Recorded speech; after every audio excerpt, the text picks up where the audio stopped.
the community relationship.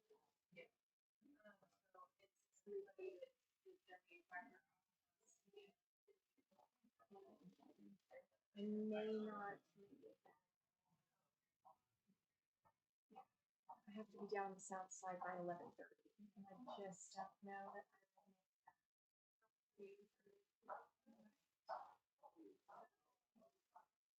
I need a message.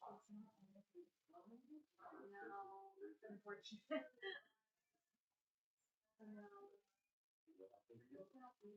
It's a little bit of a hassle for those of us that it's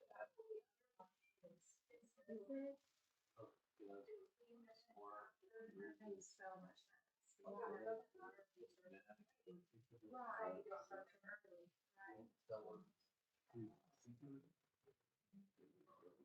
I'm not really sure. I mean, my guess is the committee can make a decision. Move the time.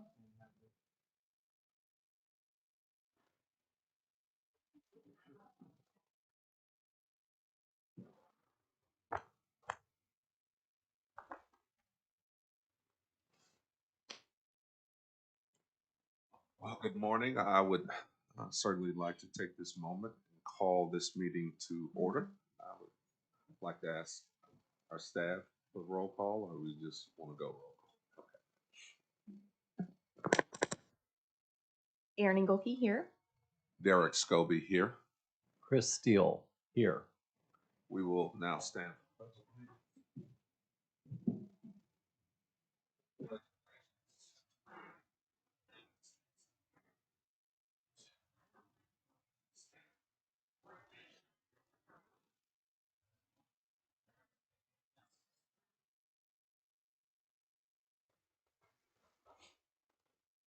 I would like to note that our meeting is in compliance with the Open Records Act. The notice of this meeting was properly posted on September 23rd, 2022.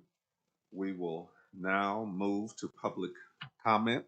I have not received any notice or request for public comment. So with that, we will move to agenda item 2, which is discussion and possible action to approve meeting minutes from August 24th, 2022. Do I have a motion to approve the minutes? I'm assuming we have all read the minutes. So moved. Try to do that electronically. Oh, Aaron. I beat you to the punch, Chris. Sorry. Wow. Like a Family Feud. Okay. Okay. It has been, we have a motion and it has been properly seconded. We will call the roll. No. Never on Derek Scobie. Never on him. It's eyes from me. Yes. All right. The motion has been carried. Next, we will move to agenda item 3, discussion and possible action to authorize use of a staff survey developed by CAB Vice Chair Aaron Ingolke to gather staff input as to recruitment and detention of staff and issues, concerns of OCDC staff with possible prizes and incentives for staff participation. With that, I will turn it over to our Vice Chair. Thank you so much. Yes.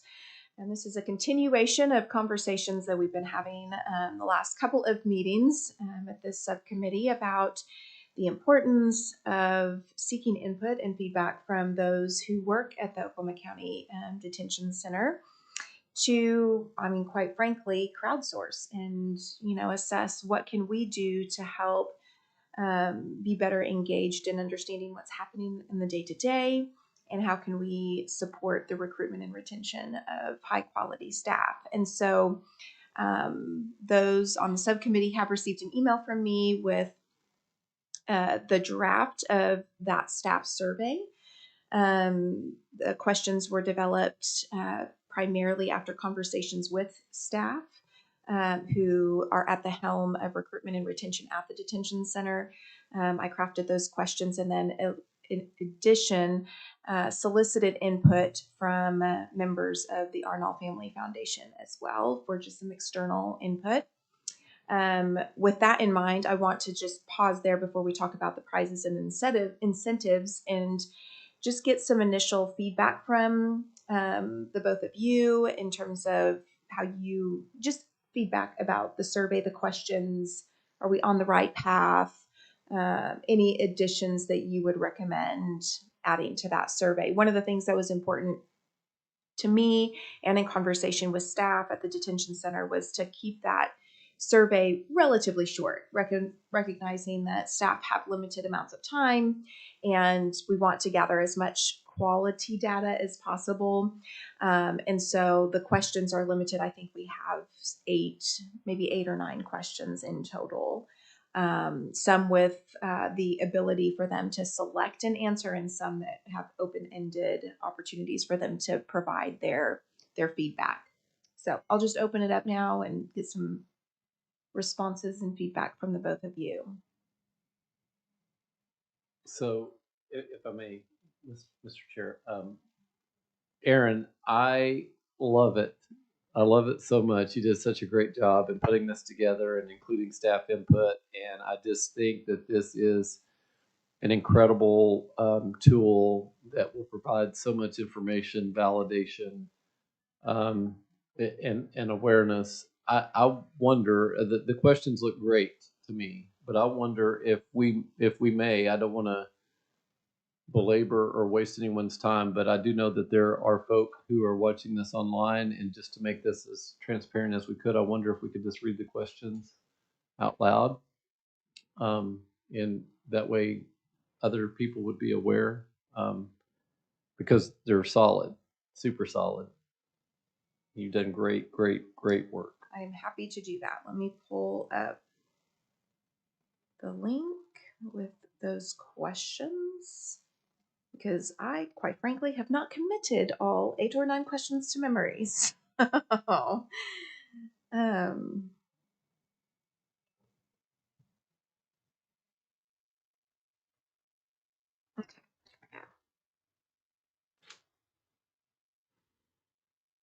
Number 1, on a scale of 1 to 5, with 5 being extremely satisfied and 1 being not satisfied at all, how satisfied are you with your employee experience at the detention center? Number 2, what could be done to improve your employee experience? That's open-ended. Number 3, do you feel supported and valued as an employee of the detention center? Yes, no, somewhat, and then open-ended. Number 4, what would allow you to feel more valued and appreciated? Open-ended. Number 5, what motivates you to go above and beyond at work? Money, coworkers, mission, feeling valued, knowing what's expected of me, or other. And then that's open-ended. Number 6, why did you decide to work at the detention center? Open-ended. Number 7, on a scale of 1 to 5, with 5 being very good, how good is your direct supervisor at recognizing your contributions at work? Number 8, what ideas do you have to improve the employee experience at the detention center? Open-ended. Number 9, what do you think the Oklahoma County Detention Center should do to increase interest of qualified applicants? Open-ended. Number 10. Sorry, we had 10 questions. In your experience working at the Oklahoma County Detention Center, have you ever felt a lack of respect or appreciation as an employee? If so, would you be willing to share a specific example of what made you feel that way? And it was yes, no, and if answered yes, please give an example. Just spectacular. I mean, I just think the questions are spot on, and if I were an employee and had the opportunity to offer that kind of feedback and know that feedback would be taken seriously and utilized to, build upon the progress and the improvements that have already been made, I just think it would be great. So I just want to say again, thank you and super well done. Could I ask, what are the prizes or the incentives? Yes. Have they been identified? They have. And this stems from prior discussions as a subcommittee as well, just talking about, is it valuable to incentivize employees to participate in the survey? And we've had a lot of discussions. I've had a lot of discussions, quite frankly, with staff about whether or not that is valuable. But to answer your question, yes. There has been a generous offering from Pastor Scobie and in partnership with World Vision to provide, in essence, free furniture.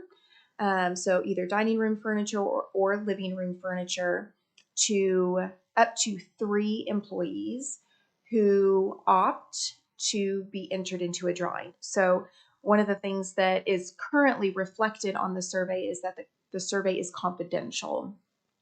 We know that surveys can be anxious making for people, and oftentimes they don't feel comfortable sharing their true thoughts if they feel like their name could be known. And so, obviously, if somebody wants to be entered into a drawing, they would have to provide their name so that we could enter them into the drawing to win one of these incentives. But it's possible to do both, right? We could still allow the survey to be confidential for those that don't provide their name, and then those that do provide their name would be entered into the drawings to be one of, out of 3 possible winners.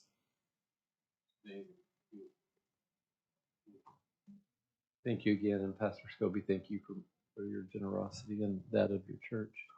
Well, thank you, Aaron. And I think that the questions, they certainly are incredible questions, and I think they will invoke much thought from staff. It certainly is all of our hope that staff will participate, because I believe with those type of questions being asked and then truthfully answered without fear of retaliation or something of that nature, it will be phenomenal. So I think that leads me to a couple of questions as to, one, I remember like 15, 18 years ago when we kind of really all across the country, maybe 20, first started with these type of survey questions through maybe Survey Monkey or something of that nature. I remember I had a pretty large staff of about 65 employees, and many of them, they were highly concerned about some way they could not understand, how can I go in and fill out this information and the owner of the company not know it was me who, this is the term they use sometimes, who torched the company. So how will we be able to effectively communicate to staff that these surveys are absolutely confidential? So that's one question. And then the second one, how will we actually get these surveys to the staff? And then the third one, and it's okay to ask me again, what did I ask you? Where the results of the data, where will it go? Right. I guess it's 4 questions. And then how will we as a subcommittee somewhat attempt to hold maybe from a managerial style or the administrator somewhat accountable for the continued same responses? Because I think that's what we're all probably looking for. If you get one response here or there that's somewhat negative, it sometimes is what it is. But when you're looking across the board, the same thing is being said, that's a problem. So lots of questions. Lots of very good questions. Most of which I hope that I can respond to.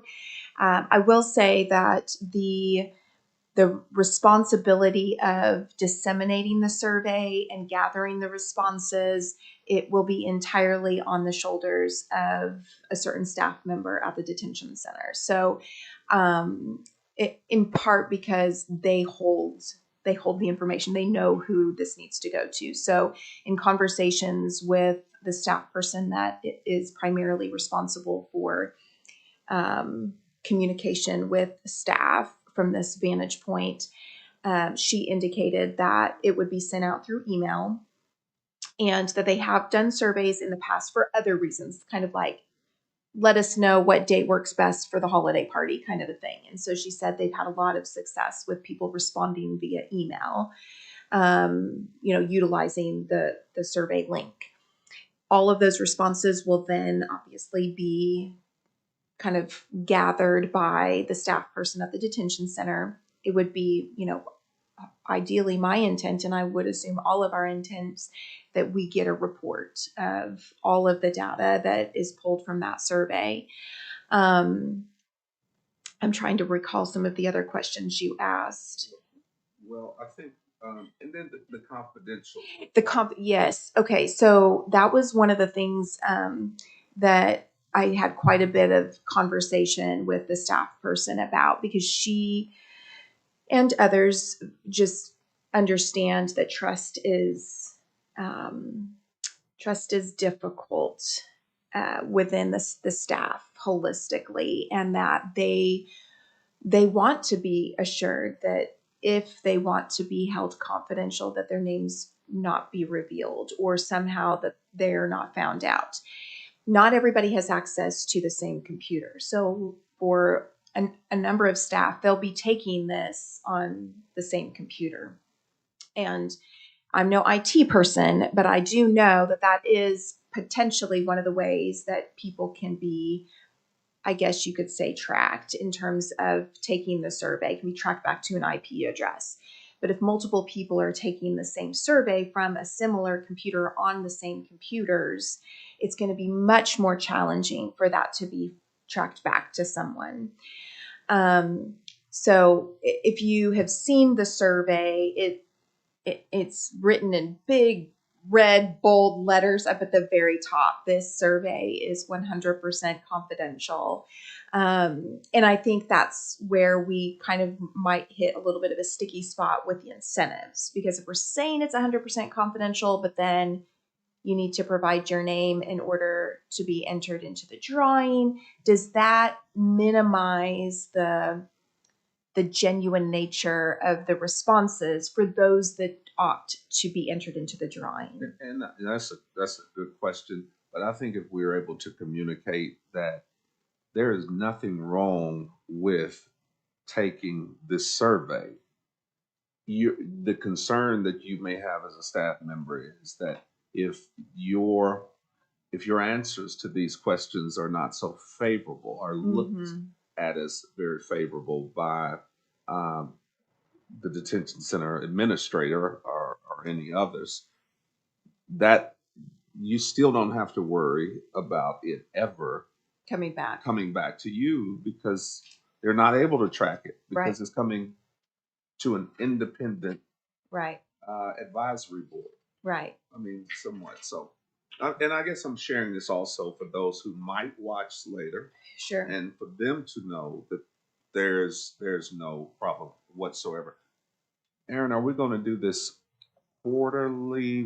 We have not talked about the ongoing schedule for this. I'm certainly open to ideas and suggestions. Because turnover is pretty high, it might make sense to do it on a little bit more of a regular basis, maybe every 6 months is kind of what I was thinking. But again, we may honestly need to see the feedback and assess when is it appropriate to do this again. Okay.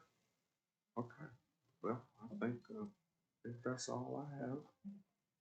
How do you all feel about the incentive piece?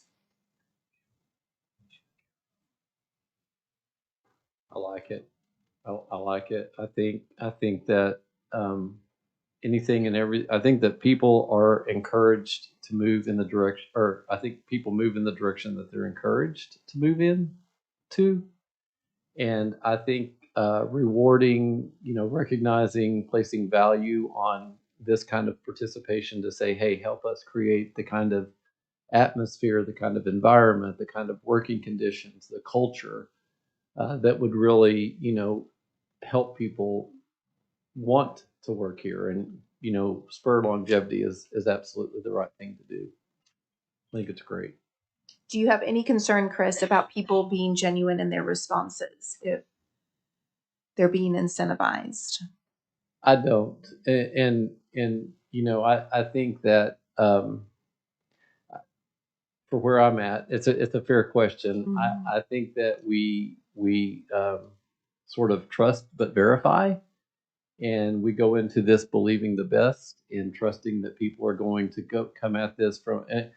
Listen, I don't know everyone who works in the detention center, but they're good people, and they want the same. They have shared goals. No doubt about it. They would love to have the kind of working environment that would not only create stability and emotional health and well-being for them, but for their coworkers.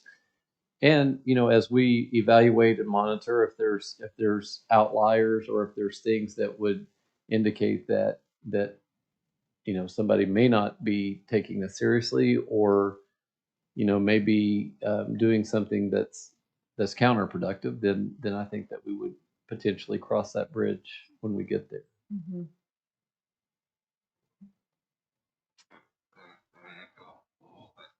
Chris is saying, and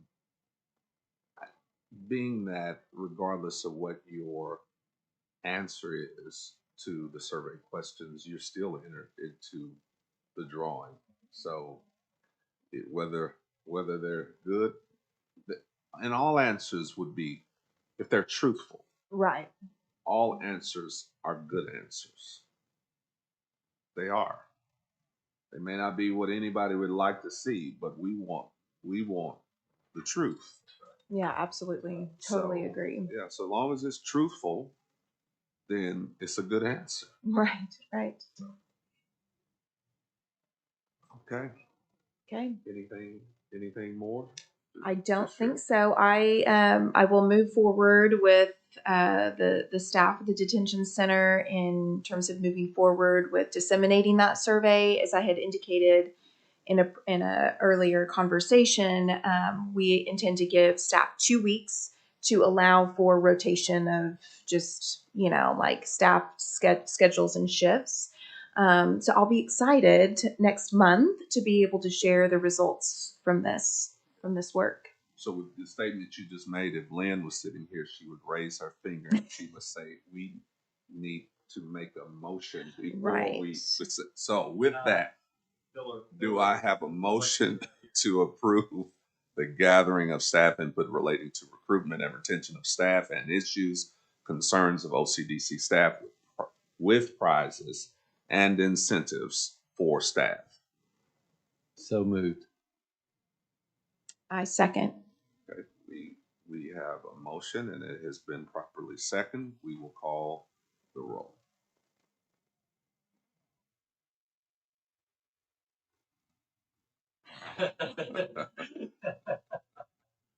Feel like Lynn. The motion has been carried. Yeah, that too. That was the first time I've ever been able to vote from here. You're right. I didn't even know what to do, actually. I'm like, what do I do? So, all right. Finally, the announcement, the next regularly scheduled meeting of the Recruitment and Retention of Staff Subcommittee for the Criminal Justice Authority Citizens Advisory Board is on Wednesday, October 22nd, 26th, 2022 at 9 a.m. Do we have a motion to adjourn? I so move. Second. We have a motion. It has been second. We will call the roll. And we are adjourned. Thank you. Yeah.